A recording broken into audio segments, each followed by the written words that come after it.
Les jeudis de l'économie avec la BCI. BCI, la banque partenaire de tous les entrepreneurs calédoniens.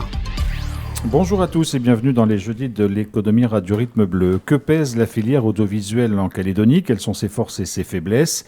Les professionnels du secteur ont remis mardi une étude complète sur le sujet aux membres du gouvernement en charge de l'audiovisuel et nous allons parler de cette filière dans cette émission. Filière qu'on dit discrète mais qui génère pourtant un chiffre d'affaires d'1,3 milliard de francs. Nous allons en parler avec Catherine Marconnet, qui est la présidente de la Fédération indépendante des producteurs audiovisuels, Terence Chevrin, qui est président de l'Association calédonienne de producteurs de fiction, Bénédicte Vernier, qui est responsable du bureau d'accueil des tournages de la province Sud, et Yoann Lecourrieux, membre du gouvernement en charge du secteur. Bonjour à tous les quatre. Bonjour. Merci d'avoir accepté notre invitation pour présenter cette filière qui est finalement assez peu connue du grand public. Catherine Marconnet, on va commencer avec vous, si vous le voulez bien, parce que votre organisation a été finalement la cheville ouvrière de cette étude présentée. En termes, puisqu'on parle d'économie, que pèse cette filière? Que représente-t-elle? Combien de personnes travaillent aujourd'hui au sein de l'audiovisuel en Calédonie? Quel état des lieux on peut en dresser?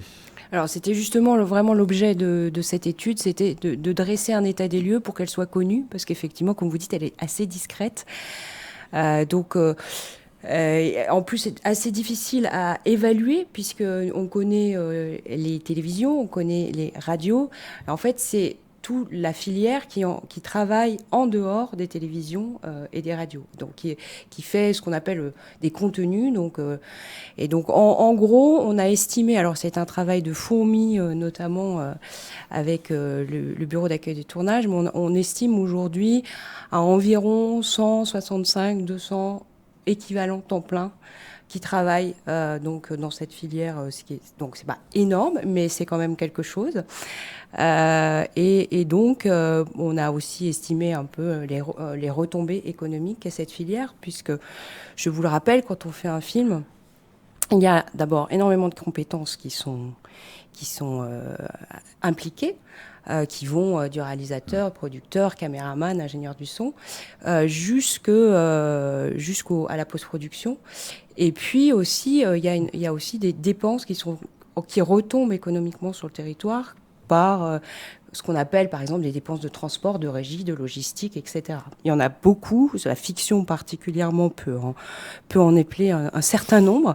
Donc en gros, on estime à 1,3 milliard de retombées économiques, tout projet confondu, et pas seulement ceux qui sont soutenus par le fonds audiovisuel. On part d'assez loin. Voilà. On va parler de ce fonds parce que, Yoann Lecourrieux, vous êtes membre du gouvernement en charge de l'audiovisuel, mais vous êtes aussi président de ce fameux fonds à l'audiovisuel. On en parlera dans un instant. Quand on parle de films, Catherine Marconnet, pour être bien clair, on parle à la fois de fiction, dans cette émission, on va parler à la fois de fiction, de documentaire, etc., etc. C'est vraiment ça la filière audiovisuelle? C'est principalement la production de films? C'est principalement la production de films. C'est-à-dire qu'on peut parler aussi des films institutionnels, etc. Là, on a vraiment, je pense, fait un calcul sur les magazines, les documentaires et la fiction, quel que soit le type de fiction, puisque Terence vous en parlera sans doute tout à l'heure, mais il y a du court-métrage, il y a de la série, il y a du long-métrage, assez peu sur le territoire, mais voilà, c'est plusieurs types de films, et donc plusieurs types d'équipes et de taille d'équipe aussi. Bénédicte Vernier, on a parlé rapidement, et Catherine Marconnet l'a fait, du bureau d'accueil des tournages de la province Sud. Peut-être rappeler exactement quel est son rôle? Alors c'est un service gratuit qu'offre donc la province Sud aux équipes de tournage qui locales et notamment internationales pour en fait les accompagner dans tout ce qui est découverte des compétences audiovisuelles et cinéma sur le territoire. Donc on a une plateforme d'information et on met en relation les équipes qui arrivent de l'extérieur avec les techniciens locaux, les comédiens, on leur recherche des décors, voilà. Donc on offre vraiment un service à la carte autour de l'organisation de tournage. Il dispose aussi d'un certain nombre de matériel qu'il peut mettre à disposition des équipes qui viennent tourner. On a en effet du matériel de machinerie qui est maintenant, c'est vrai que c'est du matériel assez lourd, que la province avait donc à l'époque fait le choix d'investir pour justement pallier au manque un peu de matériel qu'il y avait aussi sur le territoire ici. Donc c'est des rails, une grue, enfin du matériel assez lourd aussi que les équipes extérieures ne pouvaient pas forcément rapporter. Donc on a formé aussi des machinaux, donc des gens qui sont capables d'utiliser ce matériel. Donc voilà, c'est du matériel qui est à disposition gratuite. Est-ce que le bureau de la province sud, ce bureau d'aide au tournage audiovisuel, a une activité constante, régulière, soutenue ? Oui, très. En fait, au-delà de nos missions d'accueil de tournage, c'est sûr qu'on est quand même un bureau référent du secteur audiovisuel en Nouvelle-Calédonie. Donc, nous sommes aussi service instructeur du fonds audiovisuel, mais nous accompagnons aussi des réalisateurs. On a en charge les dispositifs de la province sud en termes d'aide à la création. Donc la province sud a une enveloppe aussi dédiée à la création de courts-métrages de fiction. On accompagne aussi des festivals. C'est vrai que du coup, on a cette casquette très cinéma audiovisuel au sein de la province sud. Donc on a une certaine activité, oui. Alors voilà pour une présentation rapide de ce que représente aujourd'hui la filière audiovisuelle en Calédonie. Yoann Le Courrieux, donc un rapport vous a été remis par les professionnels du secteur mardi. Pour vous, comment vous avez reçu ce rapport ? Qu'est-ce qu'il en sort ? Est-ce que ça vous semble une activité qui reste à soutenir, mais avant de voir les moyens pour la soutenir, est-ce que vous avez été surpris par les chiffres que contiennent ce rapport et cette étude ? C'était déjà une étude qui était attendue parce qu'elle permet de faire un état des lieux très précis quand même de la filière cinématographique et de la production du visuel en Nouvelle-Calédonie. Permet de voir aussi les points forts, mais surtout les faiblesses et surtout les points à améliorer et les perspectives.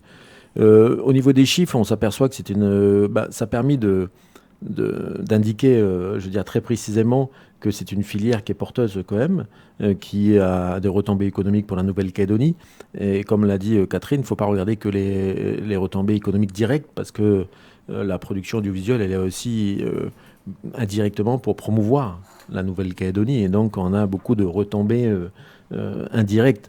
On voit qu'il y a des films, il y a des documentaires sur les loisirs en Nouvelle-Calédonie, sur les paysages, les différents paysages, et tout ceci contribue à l'image de la destination Nouvelle-Calédonie. Et c'est pour cela qu'on utilise aussi l'ensemble de ces documentaires maintenant dans le cadre des promotions des différents festivals qui peuvent se faire dans la région Pacifique, Asie, et ce qui permet vraiment de promouvoir la Nouvelle-Calédonie. Donc cette étude a été nécessaire pour concrétiser, démontrer aux différents responsables, aux différents financeurs aussi, parce que le nerf de la guerre et du problème, c'est le financement. On voit qu'il est nécessaire d'injecter quand même du financement pour soutenir cette filière qui est porteuse, mais surtout après il faut aussi la soutenir sur le long terme et pas faire que des à-coups et donc de manière périodique. Surtout que dans ce rapport ou dans cette étude, on peut lire qu'il y a un effet de levier de 1 pour 3, c'est-à-dire en gros, c'est une estimation, mais pour 1 million investi, il y a 3 millions de retombées économiques.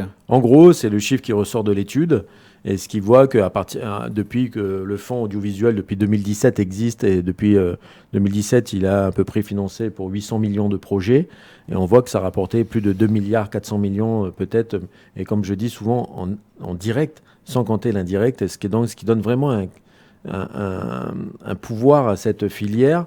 Cette filière, en plus, qui intéresse de plus en plus de jeunes, avec le volet numérique qui se développe derrière. Donc c'est vraiment quelque chose qu'il faut accompagner au niveau de la Nouvelle-Calédonie. Terence Chevrin, donc votre association a participé aussi à l'élaboration de cette étude. Est-ce que vous avez été surpris, parce que finalement ça vous donne à vous aussi professionnels une sorte d'état des lieux que vous n'imaginiez pas forcément de la filière audiovisuelle en Calédonie. Est-ce que vous avez été surpris par certains des résultats ? C'est vrai que c'est particulier pour nous parce qu'on fabrique plus qu'on n'étudie ce qu'on fabrique. Donc en fait, l'étude, elle a servi au moins aussi pour nous à un petit peu consolider tout ce qu'on fait, quoi. C'est-à-dire qu'on fait pas les choses en vain et que ça a des répercussions. Là, on voit que depuis une dizaine d'années, l'étude, elle traite sur plusieurs années, mais on voit que la qualité des productions augmente et donc nous, on le juge parce qu'on les voit. Mais après, au niveau des chiffres et tout, c'est vrai que ça n'avait pas été fait. Donc bravo à la FIPA qui a mené cette étude. Et voilà, c'est une très bonne base de travail. C'est surtout ça que nous, on retient, c'est qu'elle va permettre... Enfin, elle a déjà permis de distinguer les axes d'amélioration. Il y a aussi les qualités, évidemment, mais ce qu'on veut, c'est que ça évolue. Et pour l'instant, ça évolue bien. Et voilà, l'étude le confirme. Et nous, en tout cas, à la CPF, on a modestement contribué à l'étude, juste simplement superviser quelques chiffres sur la fiction et tout ça, mais ça reste une bonne base. Ouais. La CPF, Association calédonienne des producteurs de fiction, pour ceux qui ne sont pas rompus avec les sigles de cette filière. Pour essayer de bien comprendre, que ce soit des documentaires ou des fictions, lorsque vous avez une idée de départ, l'envie de faire un film, que ce soit un documentaire ou une fiction, qu'il n'y a pas de commande, parce que j'imagine que lorsqu'il y a une commande, les choses sont un peu différentes. Quels sont les processus de financement qui se mettent en œuvre? Comment ça fonctionne? Où est-ce que vous allez taper? À quelle porte vous allez pouvoir trouver du financement? Comment les choses se passent aujourd'hui, Catherine Marfonnet? Alors, d'abord, ça dépend vraiment du genre. C'est différent si c'est du documentaire ou si c'est de la fiction. Et encore plus si on va être diffusé a priori en télévision ou au cinéma. Donc, si on veut faire... On peut le savoir dès le départ. Oui, a priori, on sait si le projet qu'on a envie de faire, d'abord, dépend plus de la fiction. Voilà, sur lequel il faut écrire un scénario, etc. Ou dépend plus du documentaire, donc qui s'appuie sur du réel. Voilà, pour simplifier les choses. Donc, je dirais que si alors, et puis c'est très différent suivant où on est aussi. C'est-à-dire que, et c'est peut-être une des faiblesses de la Calédonie, c'est à la fois quelque chose qui s'est beaucoup amélioré ces dernières années, mais à la fois on est quand même très loin de tout, et ça, je pense que ça fonctionne pour toutes les filières économiques. Donc savoir s'exporter en termes de qualité de film, c'est pas toujours évident. Donc si on prend un point de départ, moi je vous parlerai d'un documentaire et puis on a sur la fiction.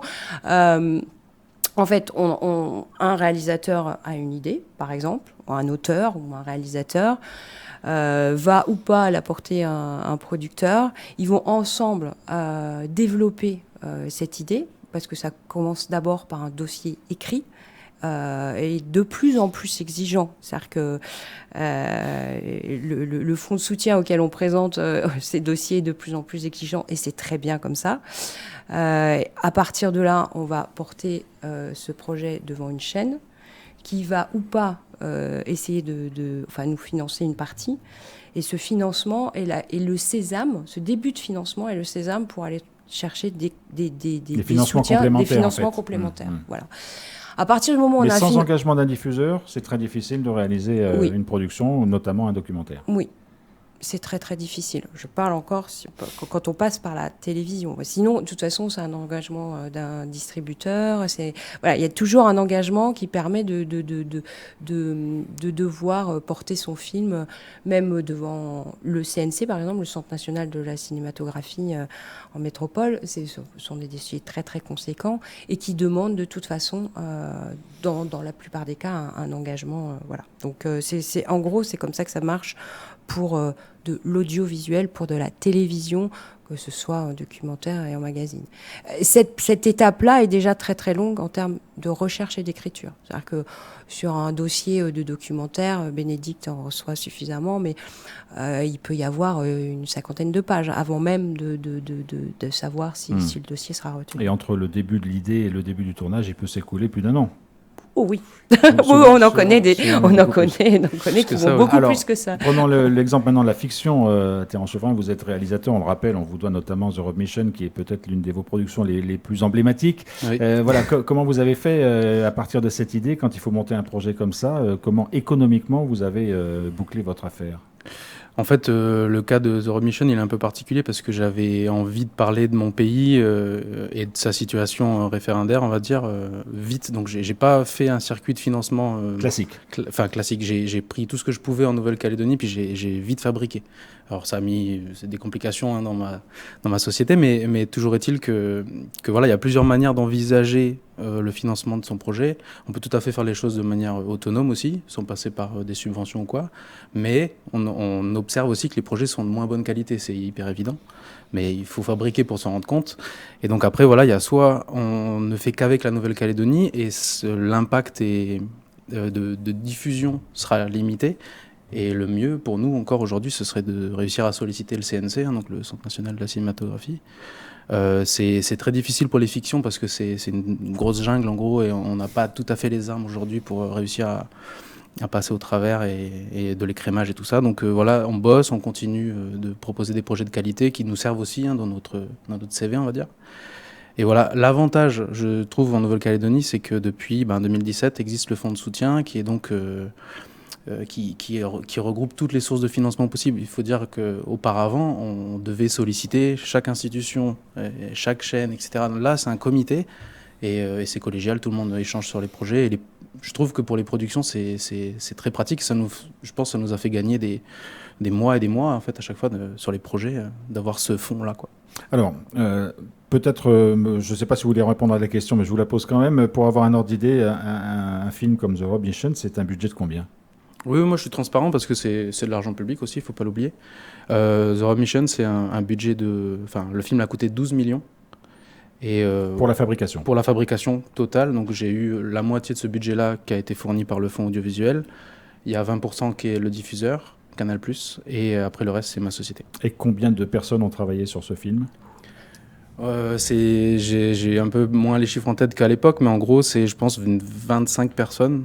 Parce que c'est un film ambitieux qui se passe dans l'espace, donc il y a même des cascades et tout, des effets spéciaux. Donc la post-production, voilà, sur le tournage, je dirais 25, et en post-production, on était 4-5, mais sur une année et demie. Donc, Catherine Marconnet ? Oui, je rebondis sur ce que dit. Là, comme ça, en chiffres bruts, ça peut partir beaucoup, mais pour connaître le travail, je pense que c'est 25 personnes. Il y en a qui vont bosser peut-être 5-6 jours sur le film, mais sur un film de fiction, et particulièrement, je pense, sur The Rob Mission, c'est peut-être ça représente 100 jours de travail pour Terrence, si ce n'est plus, et son équipe, l'équipe proche. Donc, c'est difficilement calculable. Je sais qu'on peut se dire comme ça, ah oui, est-ce que c'est pas un outil pour des gens C'est d'abord des travaux, enfin, un gros travail passionnel en fait. C'est-à-dire qu'on fait pas ces métiers pour gagner tous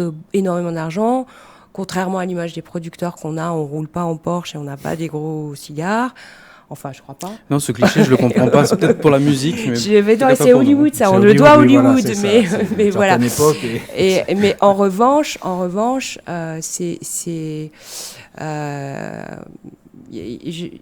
quand par exemple le documentaire, il y a une phrase qui dit. Un pays sans documentaire, c'est comme une famille sans photo. C'est-à-dire que ça marche pour la fiction. C'est-à-dire que c'est effectivement de l'économie, mais c'est pas que ça. C'est le reflet d'une société. C'est le reflet d'une société. Ça peut être informatif, ça peut être, il y a plein de sujets société, même à travers une œuvre de fiction et d'auteur. C'est-à-dire que voilà, The Rob Mission, c'est traiter de manière drôle un sujet qui est vraiment reflet de notre société. À travers, le regard d'un auteur. C'est vrai que souvent, quand je mentionne le budget de ce film-là, qui reste un gros court-métrage local, mais quand tu compares avec les chiffres en métropole, en fait, c'est tout petit, 12 millions. En fait, les gens souvent ouvrent les yeux en grand, mais en fait, c'est juste que ça génère énormément d'emplois. Et nous, notre structure, en fait, on se rémunère très très peu comparativement au temps qu'on a passé. Parce que moi, The Rob Mission, c'est 1 an et demi d'écriture, 1 an de fabrication, 1 an et demi de post-production. Donc en fait, tout ça, tu peux pas te rémunérer. Donc c'est des forfaits, etc. Donc aujourd'hui, nos structures sont quand même à la peine. On n'a pas d'employés, on n'a pas de locaux, etc. Donc c'est pas de l'argent qui nous revient, c'est juste un emploi des gens, on loue du matériel, de la logistique, des hébergements, de la nourriture, etc. En fait, c'est juste pour fabriquer, quoi. Alors Bénédicte Vernier, vous nous disiez que vous travaillez à plein toute l'année. Catherine Marconnet disait aussi que vous recevez beaucoup de propositions sur votre bureau. Qu'est-ce que vous en faites de ces propositions ? Quels sont les critères de sélection ? Est-ce qu'ils sont liés au financement ou pas du tout ? Comment vous choisissez ? Alors nous, on choisit pas. Nous, c'est pas le bureau d'accueil des tournages qui choisit, hein. En fait, en termes d'accueil des tournages, voilà, on est souvent sollicité pour différentes demandes, que ce soit logistique, autorisation de tournage, etc. Après, donc dans le cadre du fonds audiovisuel, oui, on a un certain nombre, de dossiers qui nous arrivent puisque nous sommes le service instructeur, que l'on présente ensuite, lors de comités techniques et ensuite de comités délibératif dans le cadre du fonds audiovisuel. Donc notre rôle, c'est d'abord d'instruire les dossiers et de s'assurer que les dossiers sont complets, ils répondent bien au règlement du fonds audiovisuel. Et ensuite, on apportera notre expertise en commission, mais le débat ensuite se fait avec tous les membres du comité. Et donc les critères de sélection, ça va être notamment la qualité d'écriture, en effet, la crédibilité du budget, le nombre, les retombées économiques, la diffusion, voilà. Alors, ce fonds audiovisuel dont vous êtes le président, Yoann Lecourrieu, à quoi sert-il? Comment est-il alimenté? Est-ce qu'il pourrait gonfler dans les années qui viennent ou est-ce qu'il a atteint son maximum? C'est vrai qu'il gonfle, c'est la volonté de tous les acteurs autour de la table. Non, mais la réalité, c'est qu'en fait, ce fonds, il a été surtout l'objectif de réunir toutes les aides qui existaient et d'avoir une porte d'entrée. Et donc, qui est le fonds audiovisuel au niveau des aides, au niveau local, au niveau de la Nouvelle-Calédonie. La Nouvelle-Calédonie, comme ça a été indiqué par Bénédicte, a une convention de délégation, de gestion et d'instruction des dossiers qui est au bureau d'accueil des tournages de la province sud. Donc ça permet d'instruire les dossiers, ça permet d'apprécier aussi la qualité des dossiers. Donc c'est là l'exigence supplémentaire ces dernières années, parce qu'il y a de plus en plus de dossiers et les fonds n'augmentent pas aussi vite. Et donc il faut faire des choix. Et pour éviter ce saupoudrage, de donner un petit peu à tout le monde et de faire peut-être très peu de production à la sortie, c'est vraiment de choisir et d'aider certaines productions pour aboutir à les sortir et à les diffuser. Là-dessus, on a bien sûr la Nouvelle-Calédonie, bien sûr les 3 provinces, dont notamment la province sud, et aussi nous avons les 3 diffuseurs que sont Calédonienne, c'est première et Canal+. Et aussi, nous avons l'OPT et Lagoon qui participent au financement de ce fonds. Et donc, ce fonds, grosso modo, c'est environ 130 millions par an, qui augmente petit à petit chaque année de 5, 10 millions. Et c'est l'objectif, ce qui permet de soutenir à 2 niveaux, c'est-à-dire au niveau de la préparation au tournage, c'est-à-dire tout ce qui est écriture, tout ce qui est recherche de lieux de tournage, préparation au tournage, casting. Voilà, donc ça c'est une aide que l'on donne au départ pour préparer, parce qu'il y a une vraie préparation. Vous avez vu les délais, hein, c'est 6 mois, 1 an et demi. Et puis après, il y a tout ce qui est l'aide au tournage, qui est aussi là, donc c'est des sommes et des montants beaucoup plus importants.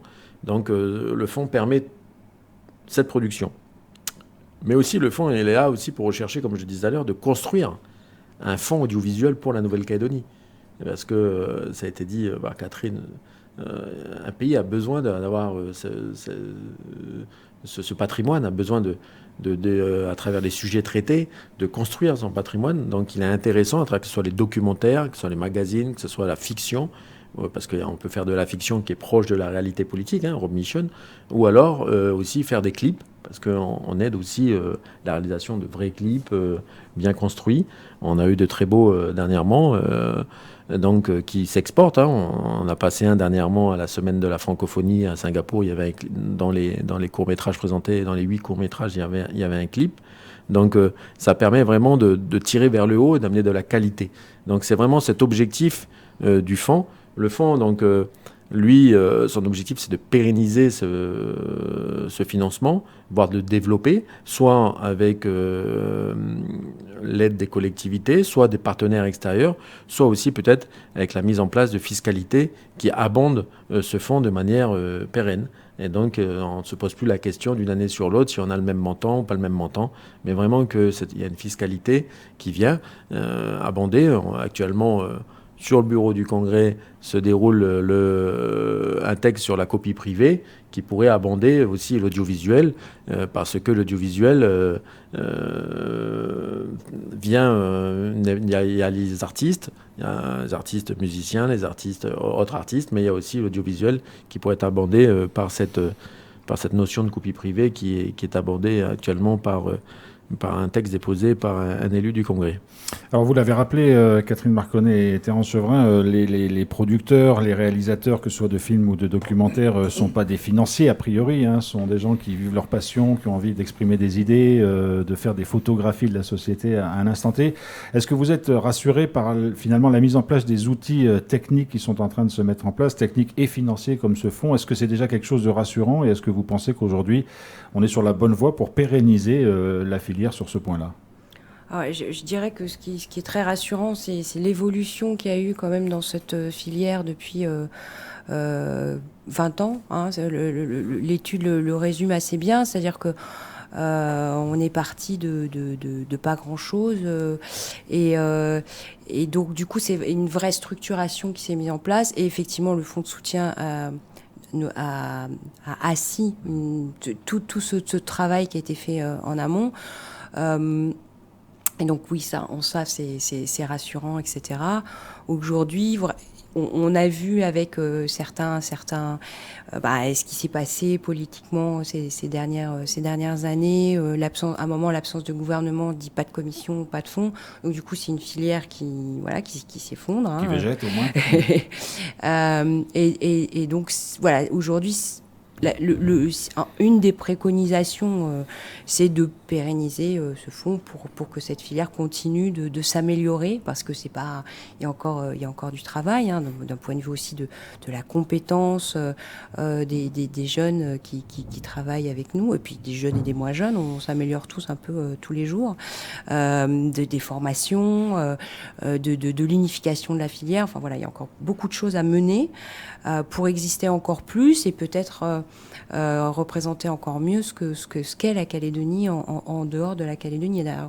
Aujourd'hui, on travaille beaucoup sur une photographie locale, ce qui est très bien, parce que c'est important de raconter ce qu'est le pays à tout le monde. C'est aussi un moyen de rassembler, je dirais. Après voilà, il y a encore un peu de travail. Terence Chevrin. Oui, l'étude montre que les choses elles progressent et tout ça. C'est aussi, je pense, aussi lié à. En fait, ça a été de concours avec pas mal de gens qui sont partis se former, qui sont revenus dans l'idée de développer le secteur. Ça, je pense, c'est à souligner aussi, parce que c'est pas si facile d'en vivre. Donc, je pense qu'il faut aussi souligner que les gens se démènent au-delà du reste. Et puis, maintenant, ce à quoi on doit attendre, c'est que justement ceux qui sont partis depuis puissent revenir. En fait, on a envie de créer le mot est peut-être gros, mais une industrie audiovisuelle et cinématographique pour au moins que les cerveaux reviennent. Parce que là, tout le monde va se former et de tous les échos que j'ai, il y a plus de travail ailleurs, dans d'autres pays, Europe, Canada, je sais pas. Donc en fait, pour nous, c'est une tristesse. Donc on aimerait qu'ils reviennent et qu'ils contribuent à ce que l'audiovisuel monte, quoi. Bénédicte Vernier, on entend beaucoup parler, les collectivités, lorsqu'elles bouclent leur budget, de budget contraint, de difficultés financières. Est-ce qu'il y a une certaine pérennisation du bureau d'aide au tournage de la province sud aujourd'hui? Est-ce que c'est une volonté de la province de maintenir cette activité? Alors oui. Je pense, c'est vrai que la province sud est historiquement très impliquée dans le développement de cette filière, notamment donc avec la création du bureau d'accueil des tournages qui existe depuis plus de 17 ans maintenant. Donc oui, et également dans sa volonté de poursuivre l'accompagnement du fonds audiovisuel en continuant d'abonder généreusement le fonds audiovisuel. Oui. Yohann Okouriou. Le vrai problème, c'est la stabilité des ressources et le développement des ressources. Après, comme c'est indiqué aussi financière, c'est d'aller chercher aussi les financements nationaux et de les simplifier. Donc c'est un travail que chacun d'entre nous faisant au fur et à mesure de nos déplacements. C'est de simplifier, d'avoir plus accès à ces financements nationaux.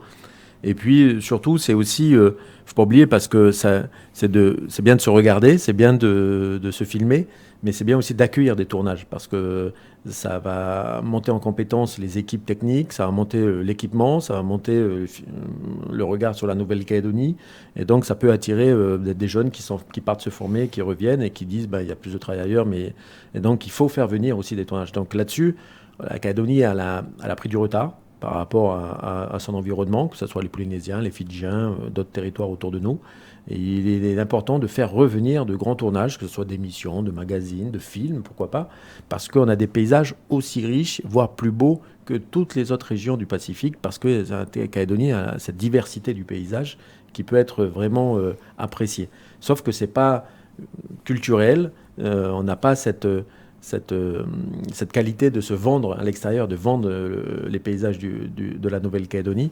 Et donc, il est nécessaire maintenant aussi de faire connaître que la Nouvelle-Calédonie est un lieu de tournage avec des compétences et avec des capacités techniques. Et donc, c'est ça qu'il faut faire venir et qu'il faut faire comprendre à l'ensemble de notre environnement.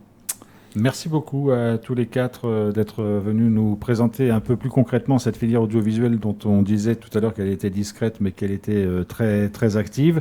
Et puis on peut signaler à tous les auditeurs que ça intéresse que cette étude qui a été réalisée est disponible pour le grand public sur le site internet de la province. Voilà, ça donnera à la province sud, ça donnera peut-être à ceux qui le souhaitent des idées. Merci à tous les quatre d'être venus dans cette émission que vous pourrez retrouver évidemment comme chaque jeudi bientôt sur notre site internet rrb.nc. Bel après-midi à tous.